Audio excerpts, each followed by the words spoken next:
নমস্কার বন্ধুরা, আমার 5 ফোন চ্যানেলে আপনাদের সবাইকে স্বাগত জানাই। আজ আমি দারুণ একটা রেসিপি নিয়ে চলে এসেছি, জিভে জল আনার মতন।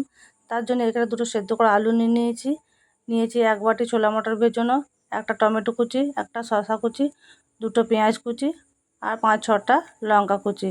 আর দিয়ে দেবো সামান্য কটা বাদাম, আর দিয়ে দেবো 1 চা চামচ লঙ্কা গুঁড়ো, 2 চা চামচ ভাজা মশলা গুঁড়ো আর 2 চা চামচ চাট মশলা, আর 1 চামচ বিট নুন, আর বড় চামচে 2 চামচ তেঁতুলের পাল। সব কিছু দিয়ে ভালো করে মিশিয়ে নেব। দেখুন বন্ধুরা, আমাদের আলু কাবলি রেডি হয়ে গেছে। এবার একটা প্লেটে ঢেলে নেব। এবার ওপর থেকে 2 চামচ মতো টক দই, 2 চামচ মতো টমেটো সস, ছোটো বাটির 1 বাটি ঝুরি ভাজা, 2 চামচ বাদাম আর 1 চিমটি মতো ভাজা মশলা গুঁড়ো দিয়ে আমাদের রেডি হয়ে গেছে আলু কাবলি। বন্ধুরা, আপনারা এরকম বাড়িতে বানিয়ে ফেলুন খুব সহজেই আলু কাবলি।